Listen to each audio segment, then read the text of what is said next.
y hagáis caso de lo que nos dicen los sugieres, al entrar, lavarse las manos, etcétera, ¿vale? Bueno, pues vamos a comenzar el culto, vamos a hacerlo leyendo la palabra de Dios. Y vamos a leer dos salmos, así que voy a pedir que busquéis el Salmo 36, que pongáis un dedo ahí en la Biblia, y también que busquéis el Salmo 131. Vamos a leer el Salmo 36 y el 131.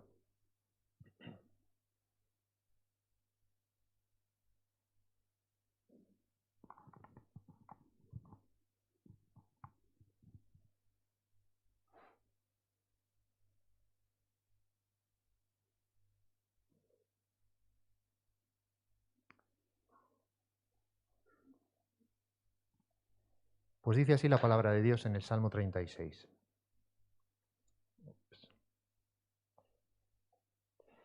La iniquidad del impío me dice al corazón, no hay temor de Dios delante de sus ojos. Se lisonjea, por tanto, en sus propios ojos, de que su iniquidad no será hallada y aborrecida. Las palabras de su boca son iniquidad y fraude.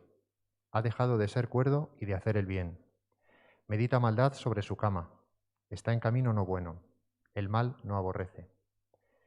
Jehová, hasta los cielos llega tu misericordia, y tu fidelidad alcanza hasta las nubes. Tu justicia es como los montes de Dios, tus juicios abismo grande. Oh Jehová, al hombre y al animal conservas. Cuán preciosa, oh Dios, es tu misericordia. Por eso los hijos de los hombres se amparan bajo la sombra de tus alas. Serán completamente saciados de la grosura de tu casa, y tú los abrevarás del torrente de tus delicias. Porque contigo está el manantial de la vida, en tu luz veremos la luz. Extiende tu misericordia a los que te conocen, y tu justicia a los rectos de corazón. No venga pie de soberbia contra mí, y mano de impíos no me mueva. Allí cayeron los hacedores de iniquidad, fueron derribados y no podrán levantarse. Vamos a leer ahora el Salmo 131.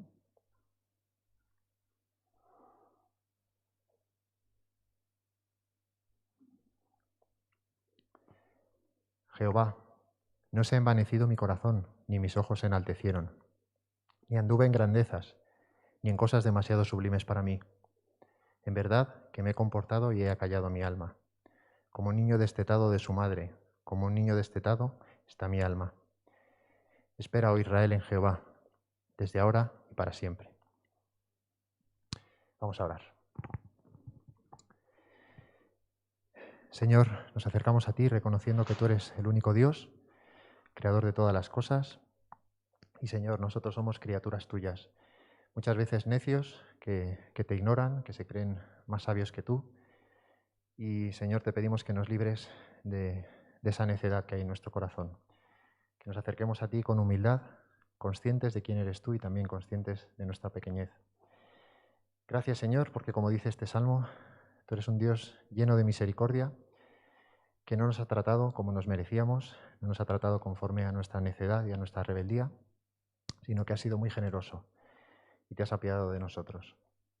Y Señor, cuando acudimos a ti en humildad, tú no nos rechazas, sino que tú estás dispuesto a perdonar. Y te damos gracias, Señor, por Jesucristo, porque Él obtuvo el perdón que nosotros necesitábamos. Él obtuvo el perdón para nosotros, el perdón por nuestros pecados. Gracias por su vida perfecta, gracias por su entrega en la cruz. Gracias porque Él, siendo Dios, se humilló a sí mismo, se hizo hombre y se entregó por nosotros. Dio su sangre y con ella nos limpió de todos nuestros pecados. Y ahora podemos estar delante de ti, Señor, con confianza, sabiendo que ya no eres nuestro juez, sino que eres nuestro Padre, que nos tratas con amor, que nos disciplinas con amor también cuando te desobedecemos, cuando hacemos lo que no es correcto, pero todo para nuestro bien. Señor, muchas gracias por haber tenido misericordia de nosotros. Queremos honrarte esta mañana con todo lo que hagamos aquí, con la actitud de nuestro corazón, con cómo nos tratamos unos a otros, con cómo escuchamos tu palabra. Y te pedimos, Padre, que tú nos guíes. Necesitamos la dirección de tu Espíritu Santo para entender tu palabra y también necesitamos tu Espíritu Santo para cumplirla. Llénanos de él, Señor. Te lo pedimos todo en nombre de Jesucristo, nuestro Salvador. Amén. Bueno, pues un domingo más. Desgraciadamente no vamos a cantar por precaución, así que nos vamos a conformar con escuchar y con leer uno de los himnos que habitualmente cantamos, y ese himno va a ser Alabad al Gran Rey. Lo voy a leer yo. Dice así, este himno de alabanza a nuestro Dios. Solemnes resuenen las voces de amor, con gran regocijo tributen loor al Rey soberano, el buen Salvador. Dignísimo es Él del más alto honor. Alabad, alabad, alabad al gran Rey. Adorad, adorad, adoradle su grey. Es nuestro escudo, baluarte y sostén, el omnipotente por siglos. Amén. Su amor infinito, ¿qué lengua dirá? ¿Y quién sus bondades jamás sondeará? Su misericordia no puede faltar. 1000 himnos alaben su nombre sin par. Inmensa la obra de Cristo en la cruz, enorme la culpa se ve por su luz. Al mundo Él vino, nos iluminó, y por nuestras culpas el justo murió. Dios fuerte es Cristo, del mundo la luz, el gran consejero, Padre eterno, tú. Mas nuestro aprecio aún crecerá, del Rey admirable que en gloria vendrá. Velad, fieles todos, velad con fervor, que viene muy pronto, Jesús, el Señor. Con notas alegres vendrá a reinar, a su eterna gloria os ha de llevar. Alabad, alabad, alabad al gran Rey. Adorad, adorad, adoradle su grey. Es nuestro escudo, baluarte y sostén, el omnipotente por siglos. Amén. Amén.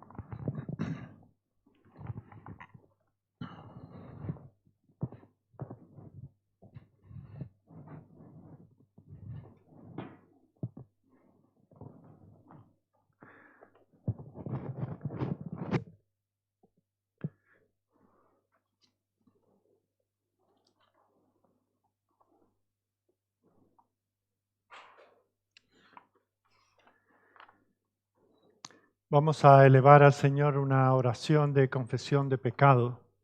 En esta ocasión, inspirada en el Salmo 106. Dios misericordioso, hoy venimos ante ti a confesar que, como Israel en el pasado, nosotros también hemos provocado tu ira al mezclarnos con los paganos y aprender sus costumbres. De manera sutil y casi imperceptible hemos cedido terreno en nuestras mentes y corazones al pensamiento humanista que nos rodea.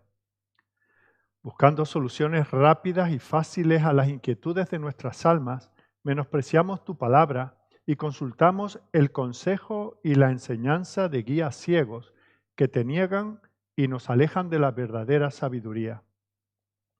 Servimos a sus ídolos que, sin ser de palo o de piedra, se presentan ante nosotros como metas, ambiciones y objetivos que supuestamente nos darán felicidad, mientras que seguir el camino tortuoso, largo y empinado de la santidad nos resulta fatigoso y no encaja en el ilusorio afán por la gratificación inmediata. Sacrificamos a nuestros hijos a los demonios de la vanidad, la aceptación popular, la belleza externa, el avance social y el éxito deportivo o vocacional, descuidando nuestro deber de instruirlos en la disciplina y amonestación del Señor. Cuando por estas desviaciones nos has corregido, nos hemos rebelado contra ti y contra tu consejo, desoyendo la amonestación y aborreciendo a quienes nos exhortaban en tu nombre. Olvidamos al Dios de nuestra salvación con mucha facilidad, dejando de recordar y enumerar las grandezas, las maravillas y las cosas formidables que haces cada día para mantenernos con vida y protegernos de todo mal espiritual. Todas estas perversiones y conductas ingratas las ponemos delante de ti en confesión humilde y en la confianza de que tú nos perdonarás y nos lavarás una vez más de toda esta contaminación que te ofende a ti y a nosotros nos daña. Amén. Y el Señor nos responde diciendo que Él perdona cuando nosotros venimos a Él en humilde y sincera confesión, como podemos leer en el Salmo 103, versículo 3, que dice: Él es quien perdona todas tus iniquidades, el que sana todas tus dolencias. En eso confiamos y eso es lo que nos mantiene firmes, aún sabiendo nuestras debilidades. Quisiera ahora leer en nuestra lectura consecutiva de la Confesión Bautista de Fe de 1689. Llegamos hoy al capítulo 19, que tiene que ver con la ley de Dios. Y en su primer párrafo dice lo siguiente: Dios dio a Adán una ley de obediencia universal escrita en su corazón y un precepto en particular de no comer del fruto del árbol del conocimiento del bien y del mal, por lo cual le obligó a él y a toda su posteridad a una obediencia personal completa, exacta y perpetua. Prometió la vida por su cumplimiento de la ley y amenazó con la muerte su infracción, y le dotó también del poder y la capacidad para guardarla. Esto creemos y esto confesamos. No podemos cantar, pero sí podemos aprender nuevos himnos o conocer nuevos himnos. Y hoy quiero presentaros un nuevo himno basado en el Salmo número 7, Salmo 7, que dice así: No me castigues con furor, Señor, apiádate de mí. Sana mis huesos y mi ser, ¿por cuánto he de esperarte a ti? Vuelve, Señor, rescátame, solo tu amor me salvará, pues al morir te olvidaré, y muerto, ¿quién te alabará? Me he consumido de gemir, mi cama inundo de llorar, a causa de mi angustiador, nubla mis ojos el pesar.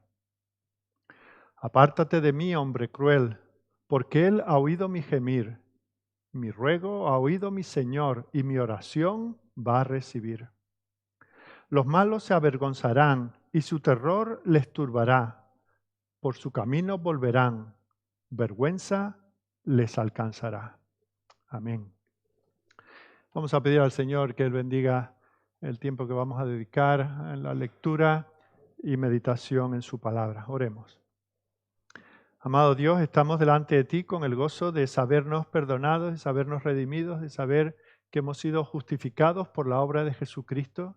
Saber, Señor, que nuestras muchas deudas morales han sido cubiertas por su vida perfecta. Te damos gracias, Señor, y te alabamos porque tú nos permites estar delante de tu trono, cerca de ti. Tú nos quieres cercanos a ti.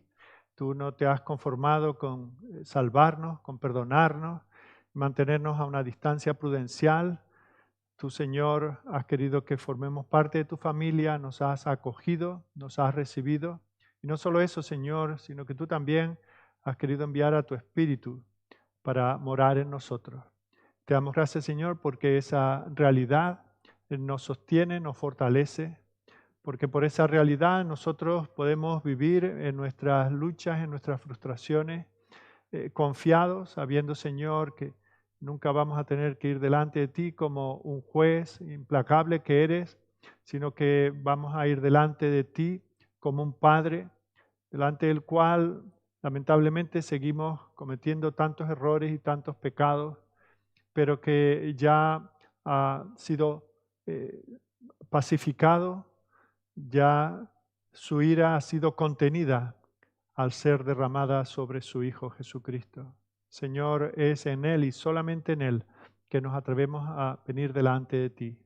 Es por sus méritos, Señor, que sabemos que somos aceptados y es por ello, Señor, que queremos aprovechar esa oferta que tú nos haces de venir a ti para descansar de nuestras luchas espirituales, de ese intento constante que hacemos por dejar atrás el pecado, esas costumbres perniciosas, esas costumbres que te ofenden y poder vivir vidas nuevas. Y Señor, aunque todavía arrastramos ese viejo hombre interior, ese aliado del enemigo que se deja seducir fácilmente, sabemos que la victoria no depende de nosotros, que ya la obtuvo Jesucristo plenamente en la cruz. No hay nada más que pagar, no hay nada más que hacer. Pero por puro agradecimiento, por obediencia, por querer adorarte con ello, procuramos vivir vidas que te agradan, vidas que están en línea con la que vivió nuestro Señor Jesucristo. Gracias porque tenemos en Él no solamente un Redentor, sino un ejemplo. Gracias, Señor, porque podemos andar en sus pisadas y de esa manera saber que nuestro camino es seguro. Danos, Señor, luz en este día al considerar tu palabra, que llegue a nuestras mentes, que podamos entenderla, que llegue también a nuestros corazones, que podamos amarla, que llegue a nuestras voluntades, que nos conduzca, Señor, a obedecerla. Danos también, Señor, el deseo de compartirla con otros. Fuera de estas puertas, Señor, hay una ciudad tan grande con tanta población que viven de espaldas a ti. Con muchos, Señor, tenemos relación de muchos tipos. Danos oportunidades para hablarles de ti y prepara esos corazones donde podamos sembrar tu semilla para que pueda producir fruto de arrepentimiento y de fe, fruto para tu gloria y en su caso para vida eterna. Oh Señor, obra en nosotros. Bendice esta congregación. Estamos mermados por muchas razones que tú conoces. Gracias porque en tu providencia podemos estar aquí. Gracias por cómo nos has ayudado a pasar esta travesía del desierto, de la cual todavía no nos hemos librado, pero gracias, Señor, porque aquí estamos, porque tú lo has querido. Queremos honrarte con nuestra presencia, con corazones humildes, corazones hambrientos y sedientos de ti. Visítanos, Señor. Lo mismo que te pedimos por aquellos de tu pueblo aquí que no pueden estar con nosotros, que van a tener que seguir en la distancia lo que aquí estamos haciendo para la gloria de tu nombre. Sé con ellos, Señor, fortaléceles si están delicados de salud, si hay alguna circunstancia que impide que estén con nosotros, Señor, bendíceles. Y también extiende estas bendiciones a tu iglesia en otros lugares donde tu palabra se predica honradamente, donde tú eres Rey y Señor. Está allí, Señor, visitando, fortaleciendo a tu pueblo. Aún te pedimos, Señor, por aquellas congregaciones donde se predican falsedades. Señor, si son tu pueblo, si hay entre ellos algunos de los tuyos, ten misericordia. Enseña por tu palabra a esos maestros que están ahora equivocados, pero que ellos puedan entender la verdad del Evangelio y predicarla. Señor, líbranos a nosotros de juzgarles sin conocerles, líbranos, Señor, de descartarles, líbranos, Señor, del orgullo espiritual. Si tenemos algo es gracias a ti y si podemos seguir adelante será con las fuerzas que tú nos des. Gracias, Señor, por escuchar nuestra oración. Sabes que te lo presentamos todo lo que pedimos a través de tu Hijo. Es en su nombre y es para tu gloria que necesitamos estas cosas. Amén. Volvemos en esta mañana al libro de Isaías y os animo a abrir vuestras Biblias en el capítulo 38. Hoy vamos a considerar los capítulos 38 y 39.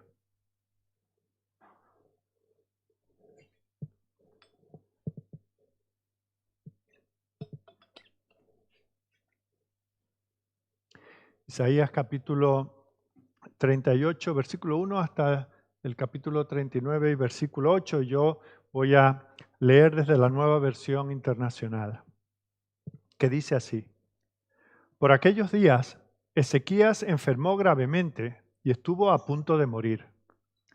El profeta Isaías, hijo de Amós, fue a verlo y le dijo: Así dice el Señor, pon tu casa en orden, porque vas a morir, no te recuperarás.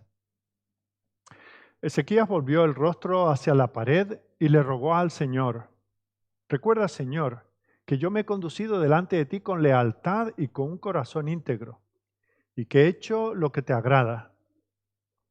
Y Ezequías lloró amargamente. Entonces la palabra del Señor vino a Isaías: Ve y dile a Ezequías que así dice el Señor, Dios de su antepasado David. He escuchado tu oración y he visto tus lágrimas. Voy a darte 15 años más de vida. Y a ti y a esta ciudad os libraré de caer en manos del rey de Asiria.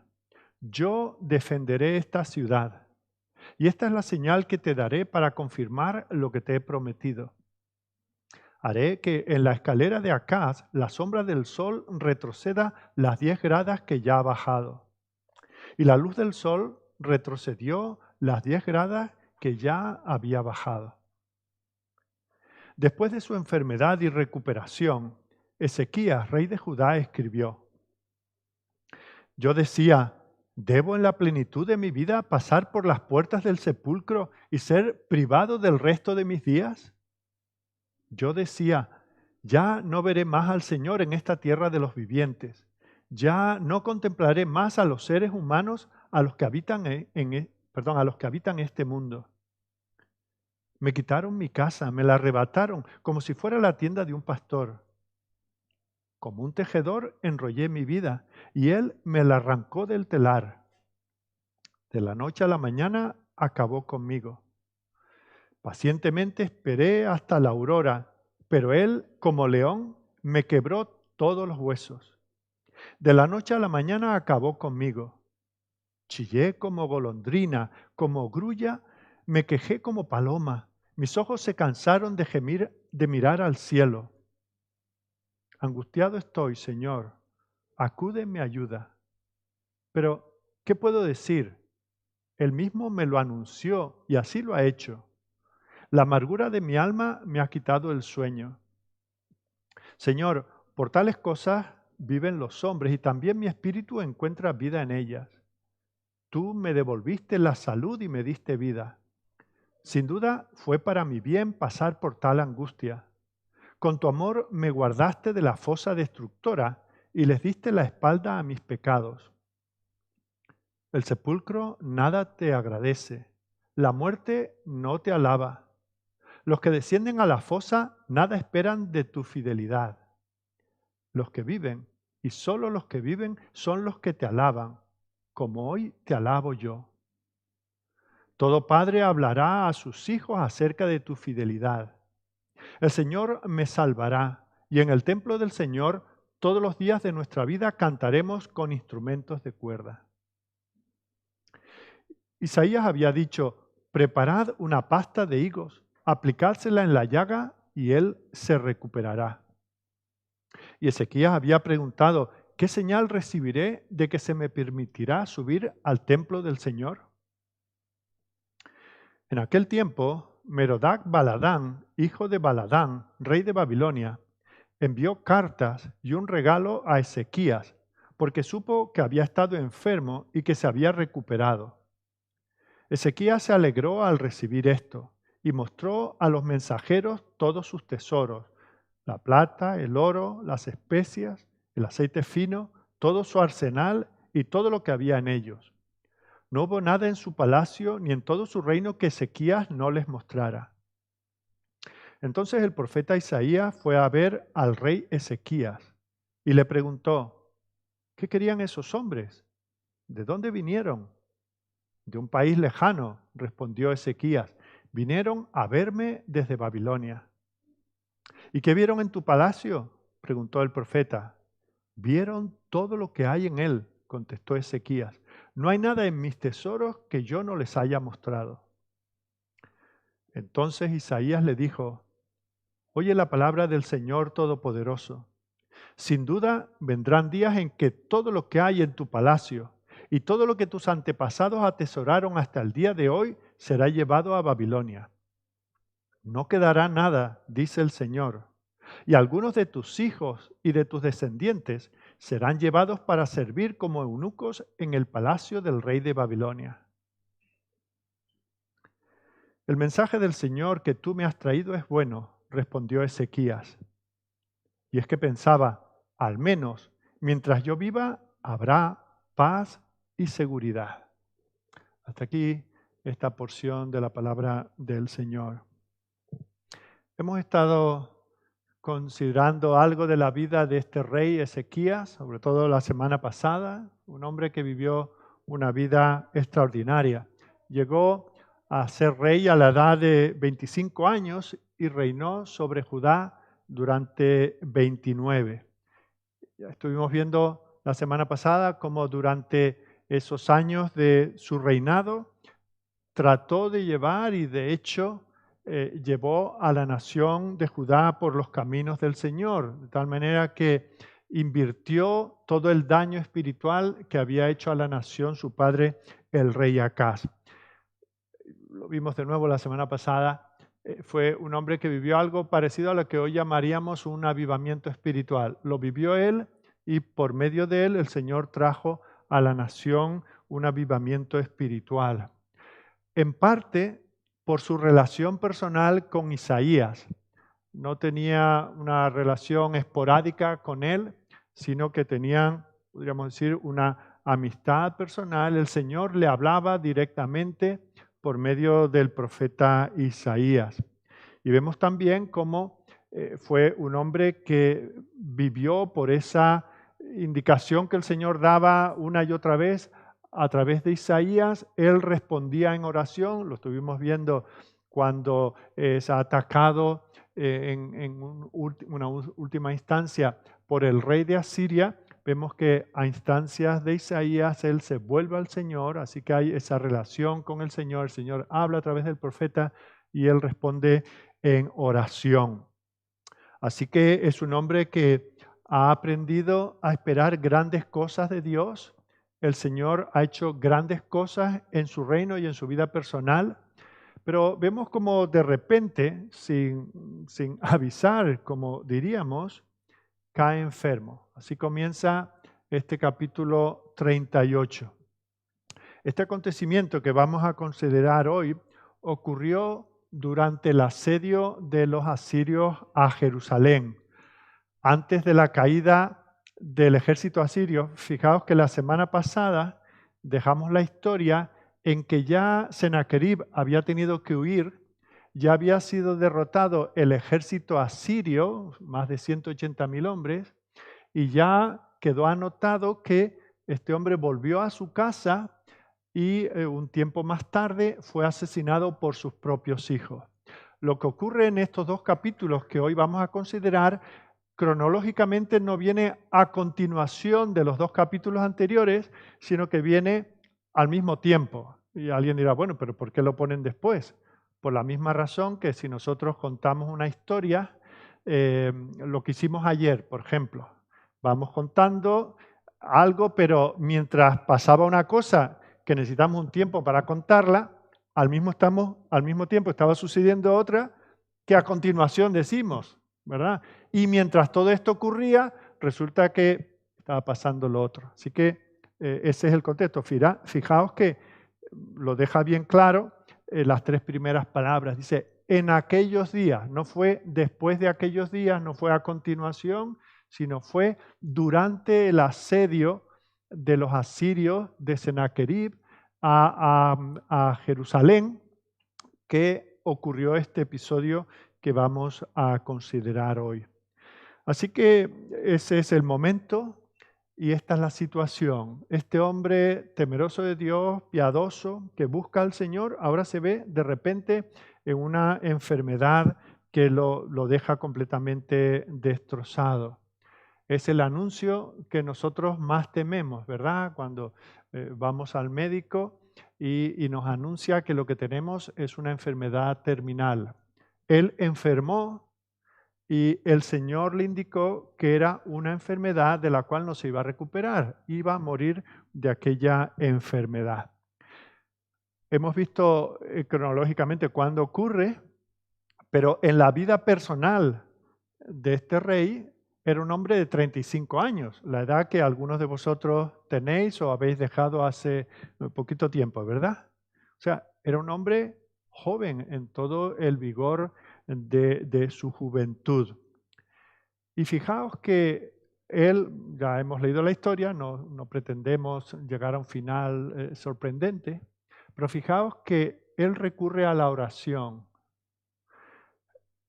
Él es humillado, él vuelve su rostro, deja, por así decir, en ese momento no hay otra cosa más importante para él que tener un encuentro con el Señor en oración. El Señor nos ha enseñado a orar y entre otras cosas nos ha enseñado que al orar, digamos, sea hecha tu voluntad. Ahora ponte tú en esa situación. Eres una persona joven, con todo el vigor, con todos los planes, con todo el deseo, con una conciencia limpia delante del Señor, y el Señor dice, tienes una enfermedad terminal, vas a morir de esto. Y ahora tú te pones a orar, ¿y cuánto cuesta en esa situación decir, sea hecha tu voluntad? Es lo que enseña el Señor que hemos de hacer, pero ¿cuánto le habrá costado decir al Señor, sea hecha tu voluntad? Bueno, pues ese es el contexto, y lo que vamos a ver en esta mañana son básicamente tres cosas. En primer lugar, vamos a ver la situación del pueblo del Señor con respecto a la enfermedad. Los cristianos enfermamos, que no nos vendan otra cosa, que no nos engañen con otra cosa, que los cristianos no enferman. Lo vamos a ver. En segundo lugar, vamos a ver que aunque este es un hombre piadoso, es un hombre que se humilla, vemos cómo él quería seguir viviendo. Y vamos a ver que esa petición, ese deseo de seguir viviendo, aun cuando el Señor le ha dicho que va a morir a cuenta de esta enfermedad, él tiene esta oración que no es descabellada, aún frente a ese anuncio del Señor que habría de morir. Y en tercer lugar, vamos a ver cómo Dios responde a esa oración. Vamos a ver la manera en que Él lo hace. Lo primero entonces que vamos a ver es que los cristianos enferman. La enfermedad de Ezequías se presenta en este pasaje en el contexto de una vida de piedad. Mirad el versículo 3, él en su oración dice, oh Jehová, te ruego que te acuerdes ahora que he andado delante de ti en verdad y con íntegro corazón, y que he hecho lo que ha sido agradable delante de tus ojos. Y esto fue una petición, no, bueno, Señor, aquí estoy, buenos días, bendice estos alimentos, amén. No, oró con fervor, con intensidad, dice que lloró Ezequías con gran lloro. Lo primero que hace este hombre al orar es recordar y decirle delante del Señor, decirle al Señor que él ha andado en integridad. Y fijaos que esto es algo no único, pero no era muy común. No de muchos individuos en las Escrituras se dice que caminaron con Dios, que anduvieron con Dios. Lo contrario, para entender esa expresión, es vivir de espaldas a Dios, moverse por este mundo haciendo lo que uno quiere. Él dice que no. ¿Como qué otros? Por ejemplo, Enoc. Se nos dice que Enoc caminó con Dios o anduvo con Dios. Lo dice en dos ocasiones en el capítulo 5 de Génesis.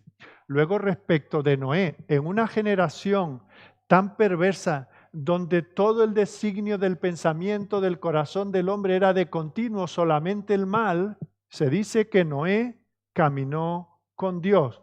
En el capítulo 6, versículo 9 de Génesis. De Abraham se dice también lo mismo. Andaba delante del Señor en perfección. Es más, incluso Jacob, el nieto de Abraham, reconoció que su abuelo Abraham y su padre Isaac, ambos caminaron con el Señor. Génesis 48, 15. Vemos Salomón también, otro hombre que dice que amó al Señor, a Jehová, andando en los estatutos de su padre David. Y en esa oración que hace allí, habla de David, Salomón habla de su padre como otro que caminó con el Señor. No podría decir, como a veces decimos los predicadores, podría estar toda la mañana poniendo ejemplos, porque no hay más. Pero estos caminaron con el Señor. Y ahora hay un salto generacional, pasan unas cuantas décadas, y el siguiente personaje que vemos que vivía en la presencia del Señor, no de espaldas a Él, es este hombre Ezequías, un hombre que tiene presente al Señor, un hombre que cuenta con el Señor, tiene el privilegio de tener un profeta fiel que le habla de parte del Señor. Él por momentos tiene algunas desviaciones o conatos de desviación, pero el Señor le endereza de nuevo. No es un hombre perfecto y de eso da testimonio el segundo capítulo que hemos leído y que veremos más adelante. Pero no obstante, caminaba con el Señor. En segundo lugar, otra característica que vemos de este hombre es que sufre esta enfermedad No porque camina lejos del Señor, no porque no ama al Señor, sino dentro del contexto de que tenía un corazón fiel y leal al Señor. De él se escribe en el segundo libro de Reyes, capítulo 18, lo siguiente, a partir del versículo 1. En el tercer año de Oseas, hijo de Ela, rey de Israel, comenzó a reinar Ezequías, hijo de Acaz, rey de Judá. Cuando comenzó a reinar era de 25 años y reinó en Jerusalén 29 años. El nombre de su madre fue Abi, hija de Zacarías. Y ahora, primero pone todos los antecedentes familiares, personales, y ahora, ¿cómo reinó? ¿Cómo vivió? Versículo 3, hizo lo recto ante los ojos de Jehová, conforme a todas las cosas que había hecho David su padre. Recordamos, esto ya lo vimos la semana pasada, pero estamos viendo que era así cuando le viene esta enfermedad, que no es una cosa temporal, no es una cosa estacional, es con la que el Señor le dice que va a morir. Siendo fiel al Señor, dice, quitó los lugares altos y quebró las imágenes y cortó los símbolos de acera, hizo pedazos la serpiente de bronce que había hecho Moisés, porque hasta entonces le quemaban incienso los hijos de Israel, y la llamó Nehustán. En Jehová, Dios de Israel, puso su esperanza. Ni después ni antes de él hubo otro como él entre todos los reyes de Judá, porque siguió a Jehová y no se apartó de él, sino que guardó los mandamientos que Jehová prescribió a Moisés. Jehová estaba con él y a donde quiera que salía prosperaba. Él se rebeló contra el rey de Asiria y no le sirvió. Esta parte final que parece negativa es buena, porque no sirvió al rey de Asiria. Pero fijaos, es en esta situación, es en esta condición, es que no se puede ser mejor rey, no se puede ser mejor hijo de Dios, ¿verdad? Pues aún así cayó enfermo. De nuevo, esta manera de vivir tampoco era tan común en aquellos tiempos. También era una rareza. Un lenguaje parecido solo se utiliza de hombres como Caleb, uno de aquellos 12 espías. Hombres como Josué, un compañero también que dio un buen testimonio. Hombres como Salomón. Y no hay muchos más. Un hombre extraordinario, pero dentro de que era tan extraordinario y que tenía al Señor primero en su corazón, cayó enfermo, no una enfermedad debilitante, sino una enfermedad mortal. Pero en tercer lugar, fijaos que esto no se limitaba solamente a quitar ídolos, abrir el templo, restaurar el sacerdocio, volver a celebrar la Pascua, todas estas cosas que hemos visto. No solamente quedó en cosas simbólicas, sino que positivamente, activamente se dedicó a dar gloria al Señor. El libro de Crónicas habla mucho de la piedad de Ezequías y lo celebra como el principal entre los 12 reyes que hubo después de la división del reino. De nuevo, en 2 de Crónicas 29, versículo 2, dice, hizo lo recto, no solamente creía lo correcto, no solamente deseaba lo correcto, no solamente decía a otros que hiciesen lo correcto, sino que él personalmente era activo, haciendo lo correcto ante los ojos del Señor. Y solo era comparable con otro gran rey, aquel hombre conforme al corazón de Dios, el rey David. Y eso es lo que nos dice este versículo. Ahora, si nosotros miramos otras situaciones, porque claro, nos preguntamos por qué enferma un hijo de Dios, por qué enferma un cristiano, por qué enferma una persona tan fiel. Porque cuando lo comparamos, recordad que en el capítulo 1, versículo 1 de Isaías, nos dice que él ministró durante el periodo de 4 reyes. Uno de ellos, un antepasado, el bisabuelo de este rey, también enfermó. Pero allí se nos dice en la Escritura cuál fue el rey Usías, cuál fue la causa de su enfermedad. Porque cuando hay una causa lo entendemos perfectamente. El Señor está disciplinando, el Señor está castigando, el Señor está purificando a los que están a su alrededor y le trae la enfermedad. Pero no es el caso de este hombre. Miremos lo que se nos dice de Usías. Recordad que él enfermó de lepra. Dice en 2 de Crónicas 26, 16. Mas cuando ya era fuerte, su corazón se enalteció para su ruina. Ya aquí se nos va un poco dando indicaciones del gran problema. Porque se rebeló contra Jehová su Dios, entrando en el templo de Jehová para quemar incienso en el altar del incienso. Y entró tras él el sacerdote Azarías, y con él 80 sacerdotes de Jehová, varones valientes. Fijaos, él entra, hace algo que es absoluto sacrilegio, no era por ignorancia. El Señor envió a estos 80 sacerdotes valientes que se plantaron y le dijeron, no puedes hacer esto. Versículo 18, se pusieron contra el rey Usías y le dijeron, no te corresponde a ti, oh Usías, el quemar incienso a Jehová, sino a los sacerdotes hijos de Aarón, que son consagrados para quemarlo. Sal del santuario, porque has prevaricado, y no te será para gloria delante de Jehová Dios. ¿Qué hizo este hombre? Teniendo en la mano un incensario para ofrecer incienso, se llenó de ira. No fue ignorancia, pecó contra conocimiento, contra una advertencia. 80 hombres están allí para tratar de impedirlo. ¿Y qué es lo que hace? Se llena de ira. Dice, y en su ira contra los sacerdotes, la lepra le brotó en la frente, delante de los sacerdotes en la casa de Jehová, junto al altar del incienso. Y le miró el sumo sacerdote Azarías y todos los sacerdotes, y aquí la lepra estaba en su frente. Y le hicieron salir apresuradamente de aquel lugar. Y él también se dio prisa a salir, porque Jehová lo había herido. Esto es que es comprensible, ¿verdad? Aquí, si hemos de decir algo, Señor, bien hecho. Y dice las consecuencias. Así que el rey Usías fue leproso hasta el día de su muerte. Fue una enfermedad mortal, pero claro, había pecado de una manera tan grosera. Dice que habitó leproso hasta su muerte en una casa apartada, por lo cual fue excluido de la casa de Jehová, fue excluido de la presencia del Señor. No más sacrificios para él, no más adoración. Y bueno, y luego le sucedió su hijo Jotam. Esto lo entendemos perfectamente. Una disciplina necesaria, se lo había buscado, pero ese no es el caso de Ezequías. Él no había blasfemado el nombre del Señor, él no había entrado en el lugar que no le correspondía y usurpado un ministerio que el Señor no tenía para él. No hay ninguna transgresión específica que digamos, fue por esto. No. Fijaos, tenía dones, aplicó su sabiduría a gobernar para la gloria del Señor. Incluso hemos hablado ya varias veces de cómo hizo aquella obra que permanece hasta estos días, ese acueducto para mantener el suministro de agua en Jerusalén. La gente le amaba, la gente seguía su consejo, la gente le respetaba.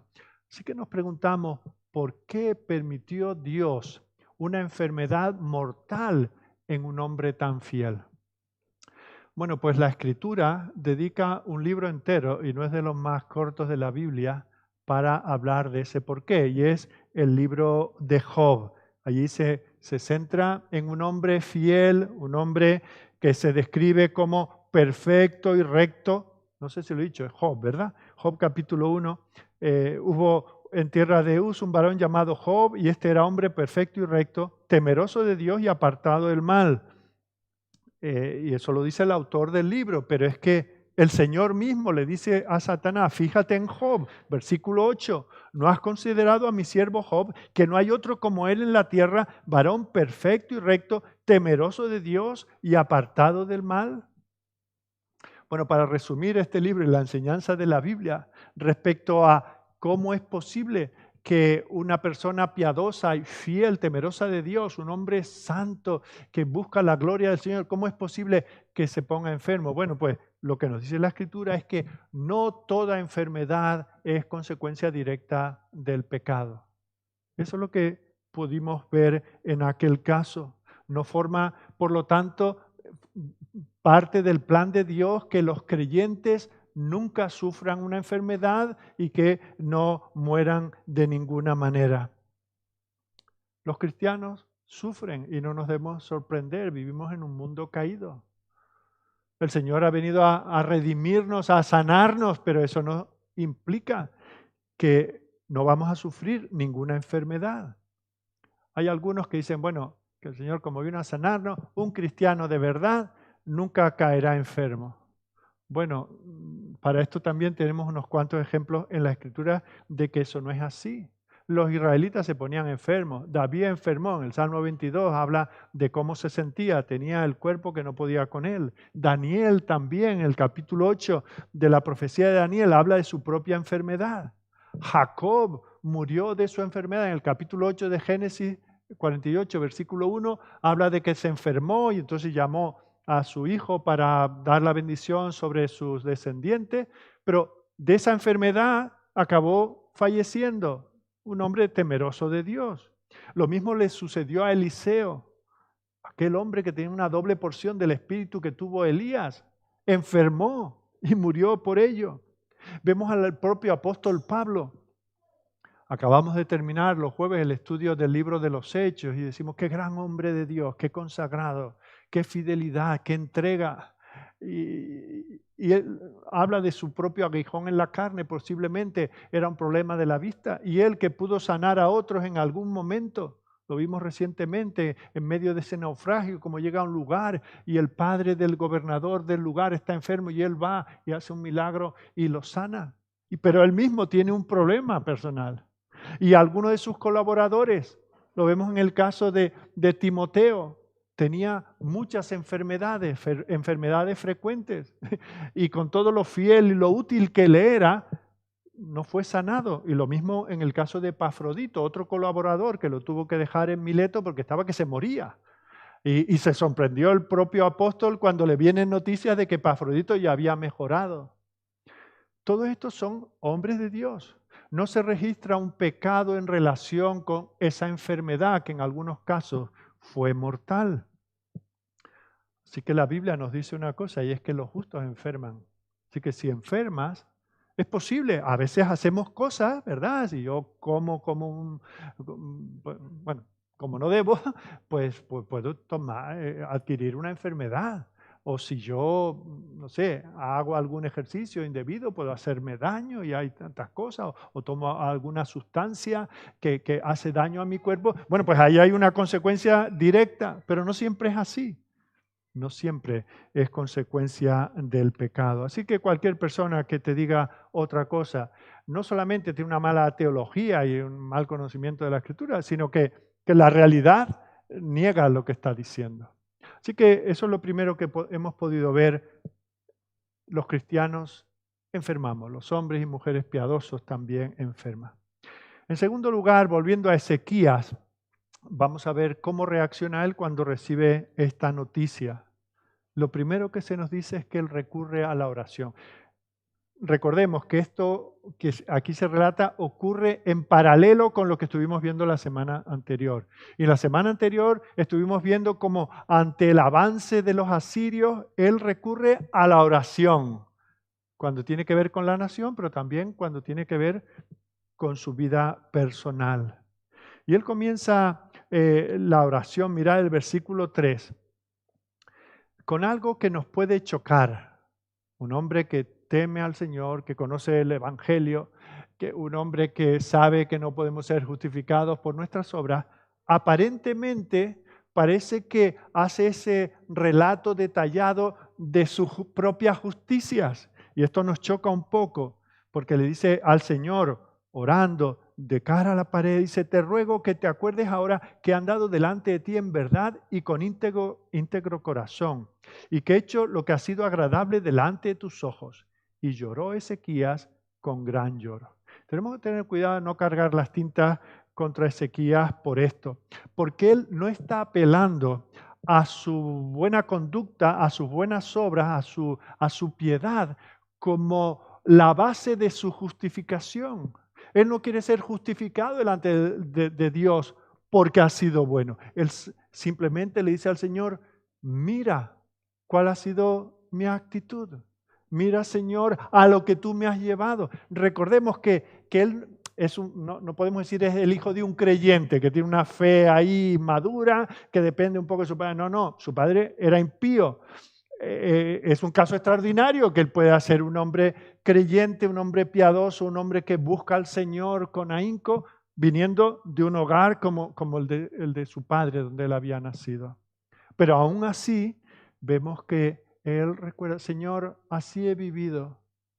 ¿Sería tan duro si tú me prolongas mi vida terrenal? Ya que no hay un pecado. Porque muchas veces hacemos esa ecuación, ¿verdad? Pues algo habrá hecho este que está enfermo, que se está muriendo. Ya hemos visto la semana pasada y hoy que eso no es así. Pero uno mismo a veces también lo piensa. Uno se examina y mira delante del Señor. Señor, yo no sé, porque claro, delante de los hombres, Isaías de vez en cuando me tiene que corregir alguna cosa, el pueblo me reconoce como un buen rey, etcétera. Yo no veo ninguna razón para esto. Tú las verás, Señor, pero yo no las veo. Yo he andado en rectitud delante de ti. Ahora, él tampoco está tratando al Señor como si el Señor fuese injusto. Señor, yo he sido tan piadoso, me he dedicado a ti de esta manera tan fiel y así me paga. Tampoco él está queriendo dejar en evidencia al Señor. De hecho, vemos como él, de alguna manera, por cómo se expresa en esta oración de confesión, si él hubiese continuado en esa agonía por tiempo y no hubiera tenido la mejoría que tuvo, él hubiese continuado como Job hizo, bendiciendo y alabando al Señor. Eso es lo que podríamos esperar. Pero igual que Job, se ve confrontado con una realidad que no solamente le es muy incómoda, la providencia del Señor por momentos no es agradable y él se queda perplejo, como nos quedamos nosotros cuando hacemos las cosas como se supone que tenemos que hacer y no recibimos la consecuencia que esperamos que podría haber sucedido. Así que vemos como Ezequías, cuando está tan cerca de la muerte, fijaos cómo, porque esto no es que empezó a estar enfermo y en esos principios vivió esta experiencia, el Señor le dijo que sanaría y sanó casi inmediatamente. No, él se vio morir. Mirad lo que dice en el versículo 10. Yo dije, a la mitad de mis días iré a las puertas del Seol. Privado soy del resto de mis años. Dije, no veré ajá en la tierra de los vivientes. Ya no veré más hombre con los moradores del mundo. Su vida está a punto de desmoronarse. Incluso utiliza expresiones que hablan de cómo se le está arrebatando la vida. Y utiliza dos ejemplos de algo que se podía vivir y entender en aquellos tiempos. Ese pastor de ovejas que está en el campo y se hace una pequeña cabaña para pasar la noche y luego la recoge por la mañana, desarma esa cabaña. Dice, así veo que se ha desarmado mi vida. Mirad el versículo 12. Mi morada ha sido movida y traspasada de mí como tienda de pastor. Y luego pone otro ejemplo. Y seguro algunos de vosotros que hacéis, que tejéis, ¿verdad? Está ahí, dale que te pego con una aguja o con dos, como quiera que sea, y de repente te das cuenta de que, uy, aquí hay un punto que falló, que no, y que tienes que hacer, tiras y desarmas lo que te costó horas o a veces días construir. Dice, así veo mi vida. Dice, como tejedor corté mi vida. Me cortarás con la enfermedad, me consumirás entre el día y la noche. Así se vio. Él no dijo, bueno, porque todos vamos a morir. Bueno, pues tenía un amigo que decía, si hemos de morir, vayámonos enfermando, ¿verdad? Bueno, pues no, es que era inmediato. Estaba pasándolo muy mal. Tenía insomnio, tenía el cuerpo desgastado. Mirad el versículo 13. Contaba yo hasta la mañana, no dormía, viendo pasar las horas muy lentamente en aquel dolor. ¿Cómo se sentía? Como un león molió todos mis huesos. Imagina la paliza que te da un león, si te deja vivo, ¿cómo te deja? Dice, de la mañana a la noche me acabarás. Como la grulla o como la golondrina me quejaba. ¿Sabes cuando se pone ahí por fuera de tu ventana que no paran y venga y venga y venga? Así estaba, no podía parar de quejarme. Gemía como la paloma, alzaba en alto mis ojos. Jehová, violencia padezco, fortaléceme. ¿Qué pasaba? No solamente tenía que afrontar la muerte que no deseaba, sino que su vida era pues muy parecida a la de Job. era muy difícil continuar viviendo de esa manera. Está llorando amargamente, no puede parar de quejarse. Y ahora viene el Señor y le anuncia que va a morir. Ahora, antes de seguir, quiero que observemos un detalle que tiene una importancia casi lo más importante de este pasaje. En este lugar, en este momento de su vida, Ezequías no tenía descendiente. Aquí tenemos un problema todos nosotros. Porque este no era un rey cualquiera, este era un descendiente de David.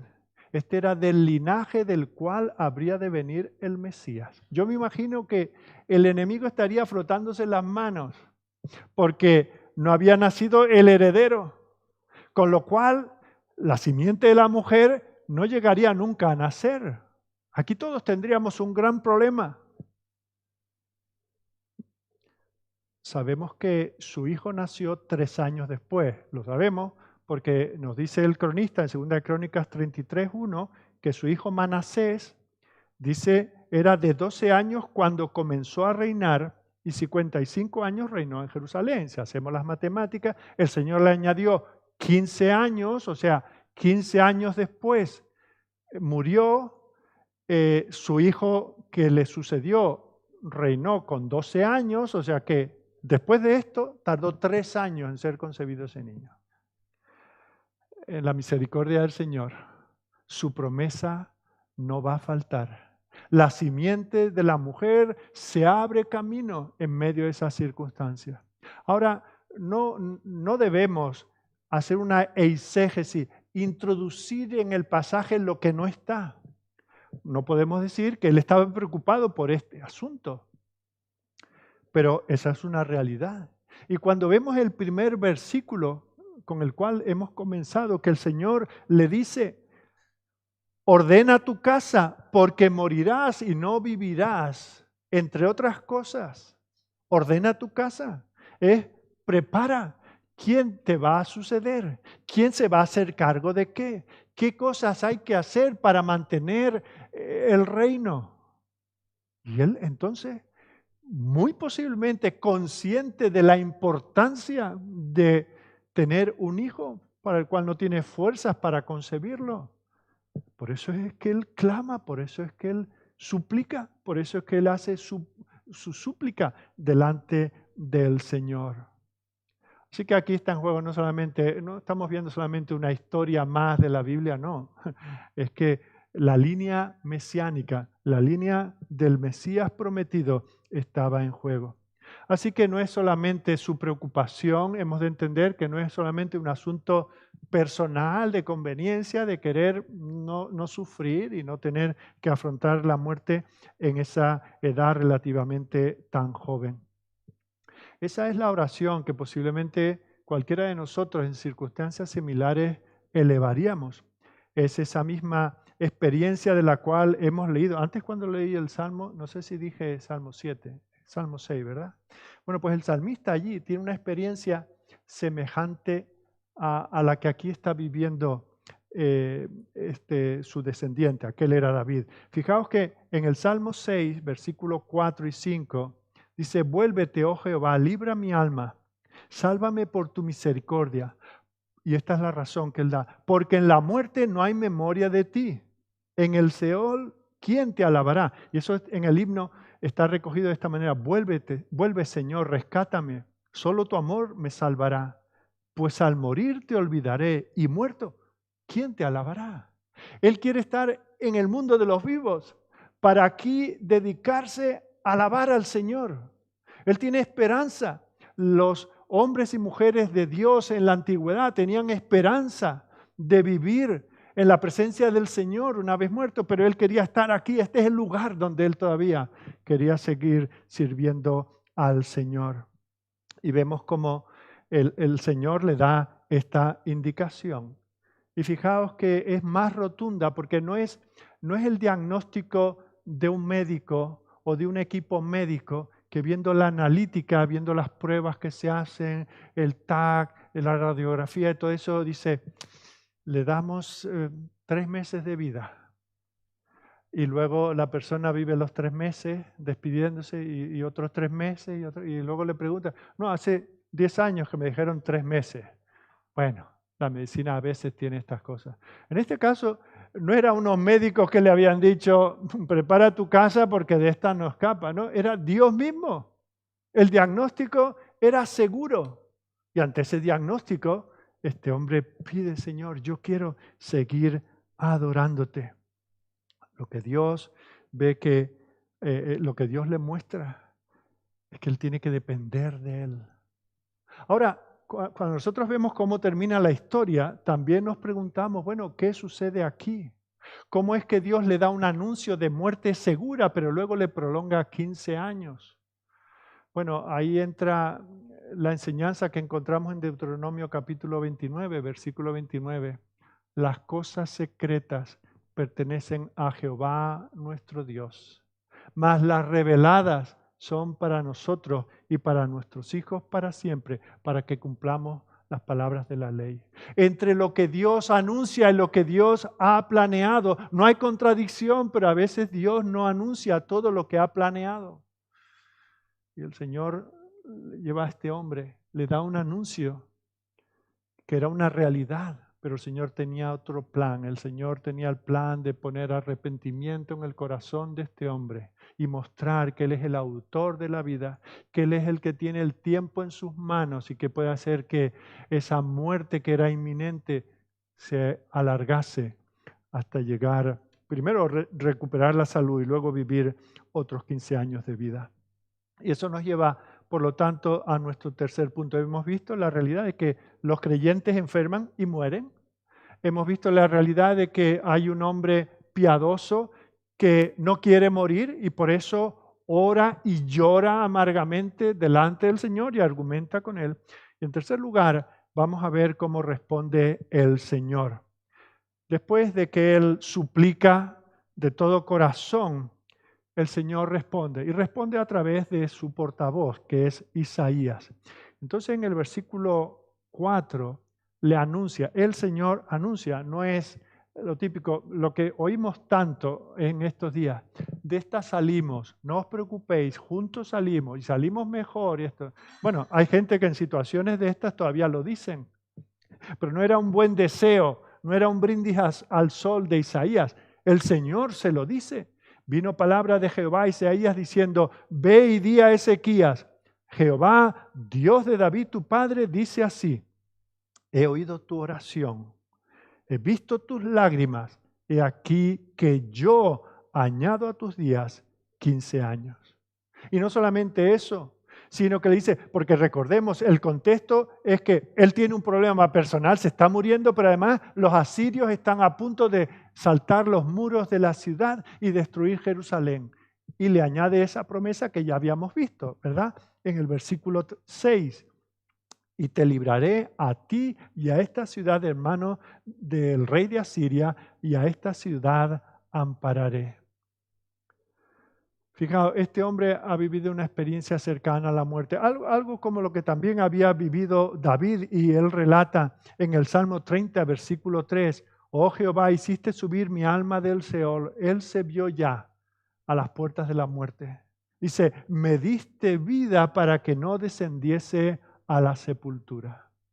O sea que el Señor en ocasiones responde a situaciones dramáticas y extremas como esta. Ahora, no siempre es así. No siempre el Señor sana, no siempre el Señor alarga la vida de aquellos que están a punto de perderla. No siempre los que creen gozan de buena salud. Un ejemplo notable, bien conocido de todos, es el caso de Pablo, otro hombre de Dios, consagrado, dedicado, etcétera, etcétera. Y ora al Señor tan amargamente como Ezequías, o como lo pudo hacer David, o como lo pudo hacer Job. Pero llegó a aprender que el Señor le dijo, mira, en situaciones como esta, bástate mi gracia. No siempre va a ser mi gracia más la salud que yo te doy. No siempre va a ser mi gracia y 15 años más que te doy. Mirá lo que dice este hombre que había tenido incluso esa experiencia de que corporalmente o solo su espíritu fue llevado al cielo. Y dice para que, 2 Corintios 12:7, para que la grandeza de las revelaciones no me exaltase desmedidamente, justo después de tener esa experiencia celestial. Dice, me fue dado un aguijón en mi carne, un mensajero de Satanás que me abofetee, para que no me enaltezca sobremanera, respecto a lo cual 3 veces he rogado al Señor que lo quite de mí.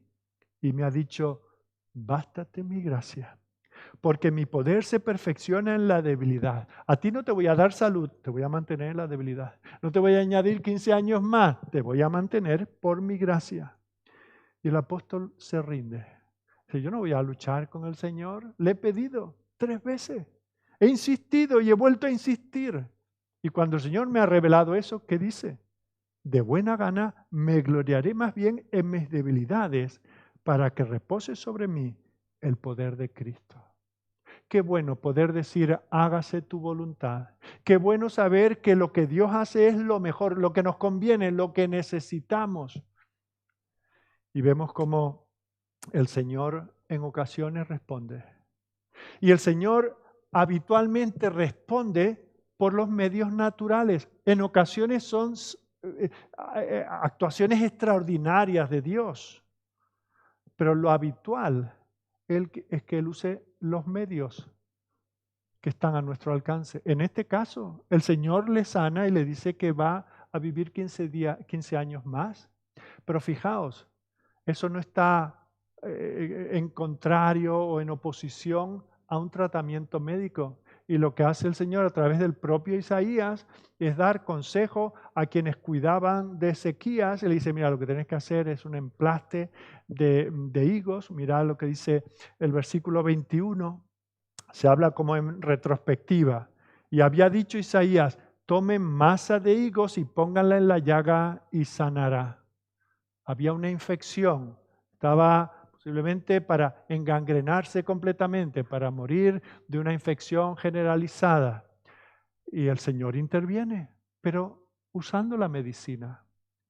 Y con ese fermento de higos se genera alguna especie de antibiótico. Yo no quiero entrar en términos médicos, pero el caso es que el Señor no actuó simplemente, al día siguiente apareció sanidad donde había una enfermedad. Así que el Señor obra y obra a través de los medios habituales por los cuales nosotros mantenemos la salud. Y luego se nos dice, igual que habla así en retrospectiva de que había dado un aviso Isaías a los que atendían al rey, también se nos dice en retrospectiva una señal que el Señor le había dado a Ezequías. Y dice en el versículo 22, había asimismo dicho Ezequías, ¿qué señal tendré de que subiré a la casa de Jehová? Esto se relata con más detalle en el segundo libro de Reyes, capítulo 20. Y entonces le dice, ¿quieres una señal? Entonces le propone 2 posibilidades, que la sombra de unas gradas, de un reloj, como se describe, ahora hablaremos brevemente de ello, se acelere en su curso normal o que vuelva atrás. Y claro, y él considera, bueno, lo normal es que la sombra corra en un sentido.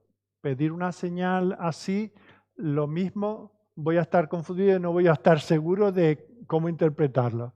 Así que ya que me lo pides, que vuelva hacia atrás. Y dice el versículo 8 que el Señor le dice aquí, yo haré volver la sombra por los grados que ha descendido con el sol en el reloj de Acaz, 10 grados atrás. Y volvió el sol 10 grados atrás por los cuales ya había descendido. Bueno, pues este reloj de Acaz, o como aparece en otras traducciones de la Biblia, esta grada de Acaz o esta escalera de Acaz, algunos dicen que era una especie de reloj de sol que había traído Acaz desde Asiria y que se utilizaba. Recordad que él se había traído dioses y costumbres religiosas de Asiria, y algunos dicen, bueno, esto era un vestigio de aquello que quedaba, pero puede ser simplemente que había una grada, había como una escalera que, bueno, todos sabemos cómo funciona, ¿no? En función de cómo se mueve la Tierra alrededor de sí misma cada día, pues se va produciendo la sombra y tiene un recorrido predecible. Así que no es tan importante cuál era el elemento físico, sino que le dijo, dime cómo quieres que te muestre que esto es así.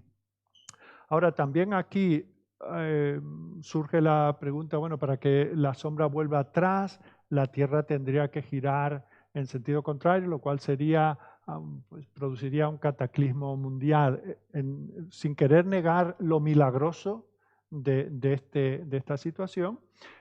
No implica necesariamente que lo que sucedió es que la Tierra giró en sentido contrario, simplemente que hubo una refracción de la sombra o de la proyección del sol distinta a la habitual de una manera milagrosa. Ya digo, lejos de mí querer razonar el milagro como para quitarle su categoría de milagro, pero que con la expresión que aparece en las Escrituras no es necesario que esté implicado que la tierra giró hacia atrás, o en el sentido contrario, como lo hace habitualmente, sino que fue un asunto de cómo se proyectó la luz y su sombra. Ahora, cualquiera que sea el entendimiento que tengamos de esto, hay una cosa que es muy importante. ¿Por qué el Señor le pide eso? No bastaba simplemente decir que le pongan la cataplasma y dentro de unos días sana y tiene 15 años garantizado. ¿Por qué el Señor le da esta oportunidad de tener una señal? Bueno, pues si nosotros consideramos esa expresión una señal, vemos como en las Escrituras, en muchas ocasiones, se utiliza la palabra señal como sinónimo de milagro, pero con el concepto de señal. ¿Y qué es una señal? Es algo que tiene una entidad en sí mismo, pero que apunta a otra cosa. Una señal que dice Madrid a 15 kilómetros. Apunta hacia Madrid, dice cuánto nos queda para llegar, pero al mismo tiempo la señal es algo en sí. ¿Verdad? Es una tabla, es un metal, es una escritura, es una indicación. O sea que el Señor hace eso como una señal y nos preguntamos, ¿señal de qué? Por cierto, vemos esas expresiones cuando el Señor hacía milagros y los judíos decían, ¿qué señal nos muestra? O Juan en el capítulo 4 dice, esta es la segunda señal que hizo Jesús.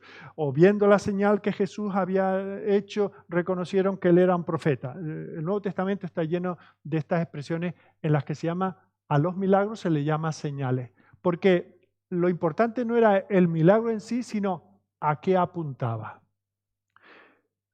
A lo que apunta esta señal es a que Dios es el Señor del tiempo. Le pudo pedir o proponer cualquier otra señal, cualquier otro milagro, pero en este caso se le había dicho que su vida se acortaba, le quedaban momentos, le quedaban días.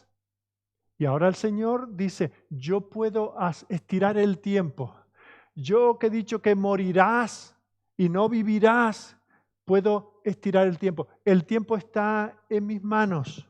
No solamente el crono, las circunstancias que ocurren en el tiempo. Eso está en mis manos. Yo soy el soberano. Sí, yo doy indicaciones a través de Isaías de cuál es el tratamiento médico que has de tener. Pero yo soy el que controlo la vida. Tu vida está en mis manos. Yo te he traído hasta aquí. Estás en una situación en que ni siquiera tienes descendiente, que la venida del Mesías está en peligro, pero yo eso lo tengo bajo control. ¿Te vale así, Ezequías? Esa es la señal que el Señor estaba dando en ese caso por medio del profeta.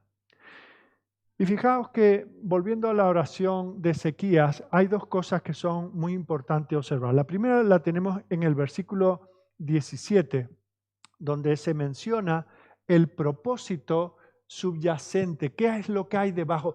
¿Por qué el Señor permite esto? Y dice que ya en reflexión, cuando ha pasado este episodio y el rey reflexiona y considera al Señor y el milagro o señal que él había hecho. Cuando pone toda esta situación en perspectiva, porque a veces eso es lo que nos falta, poner las situaciones en perspectiva, lo que ahora parece ser absurdo, lo que parece no tener sentido, lo que parece no tener propósito, lo que parece que no nos lleva a nada, decimos, Señor, pero ¿para qué lo haces? En esas circunstancias, el Señor tiene un propósito. Y en su caso, la conclusión de Ezequías dice, he aquí, versículo 17, he aquí amargura grande me sobrevino en la paz. Otra traducción, la que hemos leído al principio, dice, sin duda fue para mi bien pasar por tal angustia. Hay un propósito detrás de cada circunstancia, de las circunstancias que nos vienen muy bien y que alegran nuestro corazón o de las circunstancias duras y difíciles donde nosotros tenemos pérdidas. Hay un propósito en el sufrimiento. Hay un propósito en la dificultad, en lo que tú estás pasando ahora, en las angustias, en las incertidumbres, en las pérdidas, en las dudas. En todo eso hay un propósito. No siempre lo vamos a saber, no siempre el Señor nos lo va a resolver, pero hay un propósito. Y eso es lo que llegó a aprender este hombre. Fijaos que Jeremías, que habría de venir más adelante, pero cuando ve, ya él le tocó vivir la destrucción de Jerusalén y toda la mortandad que hubo. Y él reflexiona sobre una ciudad destruida, sobre un pueblo llevado al exilio. Pero cuando él reflexiona, dice en Lamentaciones 3:33, porque no aflige ni entristece voluntariamente a los hijos de los hombres. Quiero leerlo en otras traducciones. Dice, el Señor nos hiere y nos aflige, pero no porque sea de su agrado. Otra dice, porque Él no castiga por gusto. Otra dice, Él no se complace en herir a la gente o en causarles dolor. Después de ver, se le suele llamar el profeta llorón. ¿Quién no lloraría viendo sus seres queridos muertos amontonados en las calles? Mujeres peleándose por comer el cadáver de su bebé que murió anoche de desnutrición. ¿No es para llorar eso? Pero él cuando reflexiona dice, Dios no puede ser injusto. Esto no puede ser un sinsentido. Dios sigue siendo bueno, santo y tiene un propósito. O sea, por lo tanto, se aflige, no es gratuitamente, no es porque se deleite en ello. Hay un propósito. Dios nos corrige para nuestro bien. Recientemente hemos hecho alusión a Hebreos capítulo 12 en distintos estudios, en distintos mensajes. ¿Verdad? El Señor al que ama disciplina y azota al que tiene por hijo. Porque no somos bastardos, sino hijos, recibimos disciplina del Señor, que en el momento es desagradable, no es bienvenida, no nos gusta, nos hace mucho daño, nos hace llorar, pero produce un fruto apacible, que es una gran bendición. Y fijaos que cuando Pedro, el apóstol, habla de esto, usa una expresión que a veces la pasamos por encima sin darnos cuenta. En Primera de Pedro, recordar que Pedro escribe a los expatriados en la dispersión, los que están donde no quieren estar por ser perseguidos por causa del Evangelio. Y dice, en lo cual vosotros os alegráis, aunque ahora por un poco de tiempo, si es necesario, tengáis que ser afligidos en diversas pruebas. A veces es necesario que seamos afligidos. Porque el cambio que se necesita en nuestro corazón no es el cambio cosmético que nosotros mismos estamos de acuerdo en que necesitamos. Que no salgan palabras feas de nuestra boca, que nuestros ojos no se vayan donde no deben, que nuestras manos no se queden con lo que no es suyo. Estas cosas nosotros mismos las reconocemos, pero el Señor sabe que necesitamos cosas más profundas, que no se arrancan simplemente con echarles un poquito de agua. Hay que meter espátula, hay que raspar, hay que meter cincel, hay que darle fuego con un soplete. El Señor en su providencia a veces se encuentra cosas que son muy duras de extirpar. Pero en segundo lugar, y considerando la situación de este hombre, fijaos que la respuesta del Hijo de Dios, de la hija de Dios, del cristiano a estas situaciones debe siempre ser alabanza al Señor. No apretar los dientes y el puño contra el Señor, sino reconocer su soberanía, su amor, su propósito en ello. Mirad el versículo 19 de este capítulo 38. El que vive El que vive, éste te dará alabanza, como yo hoy.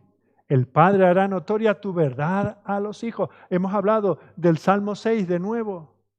Él quería tener hijos para hablarles de estas cosas. Él decía, es una inutilidad en su razonamiento que yo me muera ahora. ¿A quién voy a alabar? ¿A quién voy yo a enseñar sobre este Dios tan maravilloso? Y él quiere alabar al Señor. El que vive, este te alabará. Él tiene un propósito. Señor, si tú me dices que voy a vivir, yo no voy a perder el tiempo en otras cosas. Voy a dedicar mi vida a ti. A veces cuando nosotros pedimos, Señor, quítame este problema, quítame esta situación, alárgame la vida, cualquier cosa de esta, en ese momento estamos dispuestos a hacer un voto al Señor y le ofrecemos todo lo que Él quiera, ¿verdad? Como hicieron estos reyes cuando le venía el asirio con un ejército de 200.000 hombres, vamos, le daba lo que sea. ¿Cuánto de impuestos? ¿20%? ¿30%? Lo que tú quieras, con tal de salvar el pellejo. Pero luego cuando pasa la situación ya, oye, negociamos esto un poco a la baja, ¿verdad? Intentamos negociar con el Señor, pero Él reconoce que Él tiene que vivir para alabar al Señor. Esa debe ser la respuesta. Bueno, si aquí acabase el relato, estaríais más contentos porque salimos antes, pero nos quedaríamos escasos con el detalle que encontramos en el capítulo siguiente. Esto tan hermoso de un hombre que reconoce el Señor detrás de su prueba, que le alaba por habérsela traído, porque entiende que hay un propósito que Él está dispuesto a cumplir, enseñándole a las generaciones venideras, a sus propios hijos en los caminos del Señor. Ahora lo siguiente que encontramos, ¿qué es? Meter la pata es una expresión que se nos queda corta, ¿verdad? Ese buen deseo. Este hombre fiel, recordemos, lo veíamos al principio. Hay pocos como él en la historia de la Biblia. Pero ese buen deseo, esa consagración al Señor, le duró bien poco. Y lo que sucede y lo que nos muestra el capítulo 39 es que la respuesta del Señor a nuestras oraciones no siempre es lo mejor para nosotros, no son siempre una bendición, no porque no sea una bendición cuando se dan, sino porque no sabemos administrar esa bendición cuando la recibimos. Y eso es lo que reconoce también el salmista, que en el Salmo 106, versículos 14 y 15 dice, hablando del pueblo de Dios, como el Señor los bendijo de una manera tan extraordinaria, ¿verdad? El salmo donde hemos basado la confesión en esta mañana, ¿verdad? Dice, se entregaron a un deseo desordenado en el desierto y tentaron a Dios en la soledad. Y Él les dio lo que pidieron. Fijaos, el Señor te bendice con lo que tú pides. Oras y el Señor te da eso. Pero dice, mas envió mortandad sobre ellos. Tristemente, toda esa bendición, ese contraste entre te quedan unas horas o unos días de vida y tienes 15 años más de vida, ese gozo, ese exultar delante del Señor, ese comprometerse, ese decir, voy a vivir, aprovechar este tiempo, lo voy a consagrar, lo voy a redimir para proclamar la gloria del Señor. Y le duró, no hay menos. Fijaos, se llena de orgullo. ¿Y qué es lo que sucede? Que viene un rey, Josefo el historiador nos dice que este Merodach Baladán es un rey de Babilonia que se quiso hacer con el poder de Asiria. En los libros de historia lo reconocemos como Marduk, Jabal y Dina. Tiene varias formas su nombre. Y este hombre había asaltado el trono de Babilonia en el año 722, coincidiendo con la invasión asiria del reino de Israel. Este hombre asaltó el poder y lo tuvo durante unos años, pero luego fue depuesto, pero se quedó con las ganas de poder y de hecho volvió, durante otro periodo más corto, volvió a reinar y a gobernar sobre Asiria. Pero fijaos cómo en este tiempo se dice que este hombre que pasa como fugazmente por la historia de Ezequías, dice que, bueno, como estaba enfermo, le envió un recado, unos buenos deseos, una tarjeta, una caja con unos vinos, suponemos, ¿no? Y cuando se entera de que Ezequías ha mejorado tanto, oye, estas cosas no pasan todos los días, pues hacemos una fiesta contigo. Y entonces, fijaos, lo que en la dificultad, en lo que en la cercanía de la muerte no fue derrotado Ezequías, no puso la espalda sobre la lona, lo que la dificultad no hizo, lo hizo la abundancia, lo hizo la bendición. Cayó en su triunfo. Y dice que en su torpeza absoluta, cuando recibe a esos emisarios de este rey extranjero, ya tenía que sospechar sabiendo quién era y a qué cosa se dedicaba, pero no le preocupó. Así que cuando manda a este comité de felicitación, dice el versículo 2 del capítulo 39, que se regocijó con ellos Ezequías. Vienen a obsequiarte. Dice que les mostró la casa de su tesoro, plata y oro, especias, ungüentos preciosos, toda su casa de armas y todo lo que se hallaba en sus tesoros. No hubo cosa en su casa y en todos sus dominios que Ezequías no le mostrase. Un acto, fijaos, un hombre tan piadoso y cómo puede cometer tal necedad. Se ve que esto era cosa de familia. Salomón lo mismo, el hombre con mayor sabiduría y se entrega a las pasiones que asaltan su corazón y se casa con tantas mujeres y con sus dioses y se convierte en un idólatra. Se puede ser tan sabio y tan necio al mismo tiempo. Se puede ser tan piadoso y meter la pata de esta manera. Así que él tan contento, tenemos una celebración. Pero el Señor igual que le manda a Isaías, ese profeta fiel, a decirle, no morirás, te doy 15 años de vida, ponerle un emplaste que sanará, ahora tiene que venir a reprenderlo. De una manera contundente. Versículo 3 del capítulo 39. Entonces el profeta Isaías vino al rey Ezequías y le dijo, ¿qué dicen estos hombres? ¿Y de dónde han venido?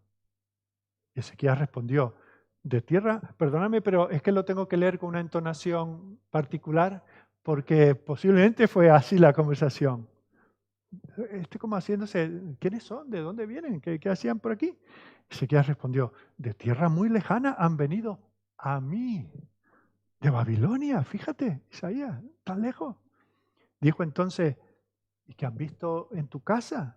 Y dijo Ezequías, todo lo que hay en mi casa han visto. Y ninguna cosa hay en mis tesoros que yo no les haya mostrado. Entonces dijo Isaías a Ezequías, oye palabra de Jehová de los ejércitos. He aquí vienen días en que será llevado a Babilonia todo lo que hay en tu casa. Fijaos, el peligro era Asiria. ¿Quién iba a pensar que Babilonia se iba a hacer con Asiria y con los tesoros de la casa de Dios? Dice, y lo que tus padres han atesorado hasta hoy, ninguna cosa quedará, dice Jehová. De tus hijos que saldrán de ti, fijaos, estamos preocupados porque no tienen ningún hijo, dice, vas a tener unos cuantos. Pero de entre ellos, de aquellos que habrás engendrado, tomarán y serán eunucos en el palacio del rey de Babilonia. Entre otras cosas, esto nos demuestra que el mejor de los hombres, en el fondo, no es más que un hombre. Fijaos que por eso me he atrevido a leerlo con esta entonación, casi dramatizando lo que pudo ser, porque en la expresión del rey se ve que hay jactancia. Fijaos el versículo 3, cuando él responde, de tierra muy lejana han venido a mí, han venido desde Babilonia. No son la gente que viene de un sindicato y me dicen que qué bien para ver si les subimos los beneficios. No, son gente importante. Han venido de Babilonia a reconocerme. ¿Cómo no le voy a enseñar yo todo lo que he podido amasar y cultivar y tener? ¿Cómo puede un hombre pasar de un extremo al otro, de estar vuelto contra la pared suplicando?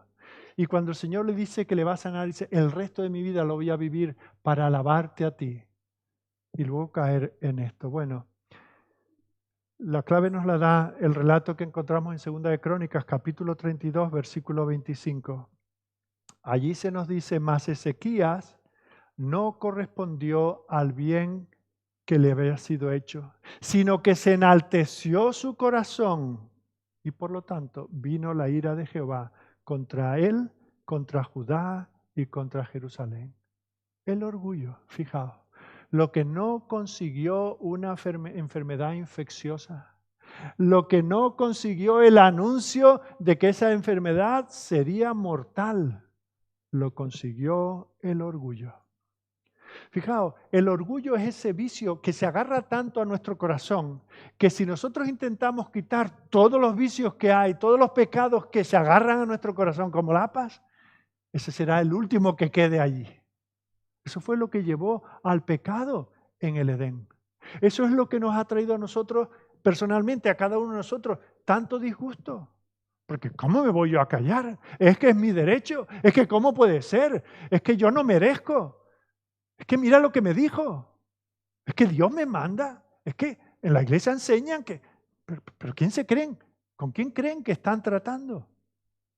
De otras cosas podemos quitarnos, de la glotonería, de la pereza, de tener una boca sucia, de tantas cosas con la ayuda del Señor, ¿verdad? Podemos, pero lo que cuesta el orgullo. Tantas cosas quitó aquella situación del corazón de Ezequías, pero con el orgullo no pudo acabar. Fijaos, más le habría haber muerto a Ezequías cuando estaba con aquella enfermedad que prolongar sus días 15 años para vivir con esta vergüenza.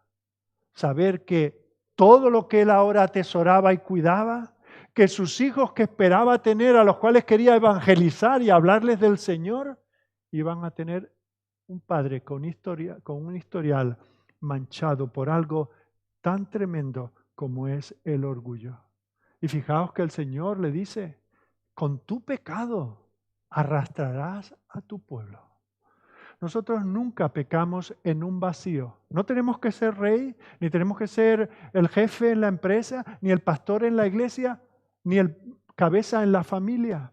Cualquier pecado nuestro arrastra a otros en él.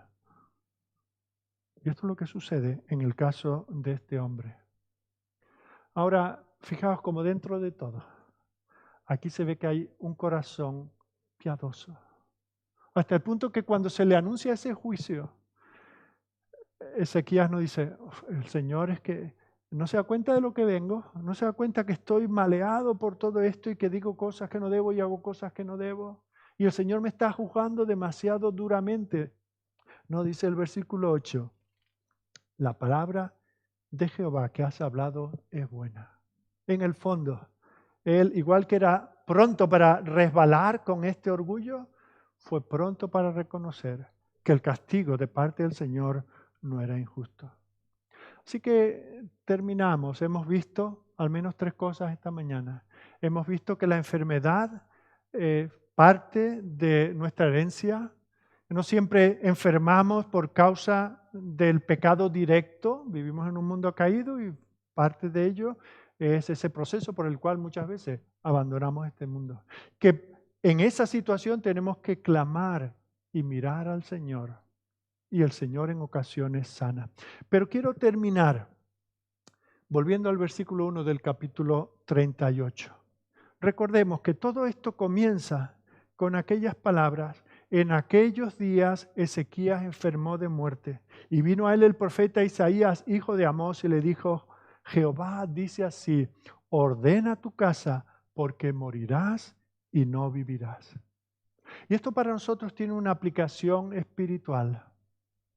Nosotros que hemos escuchado lo que le ocurrió a este hombre piadoso, tenemos que recordar que no vamos a estar en este mundo para siempre, que un día el Señor nos llamará a su presencia y que hoy, domingo 19 de julio, nos está diciendo, ordena tu casa, porque no vivirás para siempre aquí, has de morir. Esto tiene una aplicación espiritual. Porque cuando nosotros llega un momento en que nos damos cuenta de que tenemos que ir y hacer testamento, porque para que nuestros hijos luego no tengan problemas legales, ¿verdad? Vamos al notario, hacemos un testamento. Y luego con esas cosas que no quedan escritas en el notario, a un hijo le decimos, mira, esto va a ser para ti cuando yo no esté, esto va a ser para tu hermano, y etcétera, etcétera. Y tenemos, según qué cosas, dejamos personas encargadas de ellos, ¿verdad? Un pastor cuando ve que su tiempo en una iglesia va a terminar, pues procura que haya otros que continúen el ministerio y ayuda para que la iglesia mantenga una línea, una filosofía de ministerio, una línea doctrinal, etcétera, ¿verdad? Eso es preparar la casa. Pero, ¿y la casa de nuestra alma? Nuestros pensamientos. Nuestros pensamientos son de continuo solamente el mal. Nuestra mente es capaz para las matemáticas, para la música, para la física, para tantas cosas, pero ¿y en lo espiritual? ¿Pensamos nosotros lo recto? ¿Pensamos nosotros lo que es justo? ¿No está nuestra casa sucia? Lo que produce nuestro corazón, las intenciones de nuestro corazón, ¿no tenemos que prepararlo si hemos de dar cuenta por ello? Nuestro corazón, nuestros sentimientos. ¿Amamos lo que Dios ama? ¿Aborrecemos lo que Él aborrece? Nuestras emociones no están centradas en nosotros mismos. ¿Amamos a nuestro prójimo como el Señor quiere que le amemos? ¿Está nuestra casa en orden en ese sentido? Nuestras conciencias, parte de nuestra casa espiritual, ¿están bien informadas? ¿Sabemos por la palabra de Dios lo que a Él le agrada y lo procuramos? ¿Sabemos lo que Él aborrece y lo rechazamos y lo evitamos? El Señor nos llama a ordenar nuestra casa, nuestra conciencia, nuestra voluntad, nuestro espíritu, la manera en que nos relacionamos con Dios. Pensamos que, bueno, todo es cuestión de sentimientos, todo es cuestión de sentirse bien con uno mismo, todo es cuestión de estar en paz con el entorno, todas esas cosas que el mundo y su influencia genera en nosotros. ¿Realmente está en orden nuestra casa? Mira, no está en orden, y eso lo sabéis cada uno de vosotros de sí mismo, lo sé yo de mí mismo y lo sabe la humanidad de sí mismo. Jesucristo tuvo que venir para poner la casa del hombre en orden. Y para eso Él tuvo que vivir una vida perfecta, agradando al Señor siempre, adquiriendo justicia por la obediencia para dárnosla a nosotros. ¿Es Él nuestra casa? ¿Es Él nuestro hogar? ¿Nos deleitamos en ser habitación de Dios, en que el Espíritu de Dios more en nosotros? Si no es en Él, vamos a ser hallados faltos, escasos. Y el Señor hoy nos advierte, ordena tu casa, porque morirás y no vivirás. Que el Señor nos bendiga, que el Señor nos llame la atención, que sintamos su alerta, su alarma y digamos, Señor, limpia mi casa, limpia mi conciencia, limpia mi corazón, limpia mi voluntad, mis deseos, para que tú puedas estar en mí. Quítame ese orgullo que es la raíz de tantos pecados, de tal manera que yo realmente pueda testificar de ti y darte a ti gloria. Que así sea. Vamos a orar. Amado Dios y Padre nuestro, te alabamos. Te damos gracias, Señor, por este pasaje que hemos podido considerar en esta mañana. Gracias por cada enseñanza. Gracias por cómo en tu providencia diste una vida más amplia a aquel rey, a aquel hombre, que es un ejemplo en tantas cosas para tu pueblo de aquella época y a lo largo de los siglos hasta nosotros. Gracias, Señor, porque tú hiciste lo inesperado. Tú hiciste, Señor, lo que nunca antes había sucedido. Porque tú, Señor, eres el que controla el tiempo y las sazones de todas las cosas en nuestra vida. Señor, queremos darte gracias porque tú nos has dado medios como es los avances de la medicina para que nosotros podamos tener salud. Gracias, Señor, porque muchos de nosotros estamos aquí hoy por la pericia de hombres que han investigado, que han puesto en práctica la medicina para que nosotros podamos seguir viviendo. Pero Señor, no queremos vivir simplemente por acumular edad a nuestra existencia. Queremos vivir como era el deseo de este rey, un deseo honesto, puro, de vivir para tu gloria. Pero Señor, nos conocemos nuestra debilidad y lo que ahora esperamos que sea un compromiso firme. Nos damos la vuelta y ya lo transgredimos. Señor, ayúdanos en nuestra debilidad. Ayúdanos a ver, Señor, que tu providencia siempre es justa, siempre es buena, aunque muchas veces no sabemos administrarla y caemos en el error y en el pecado y te ofendemos y traemos daño a los que nos rodean y a nosotros mismos. Padre, obra en nosotros, aplica tu palabra, endereza lo torcido en nuestros corazones. Haznos más como Cristo. Es en su nombre y para tu gloria que te lo pedimos. Amén.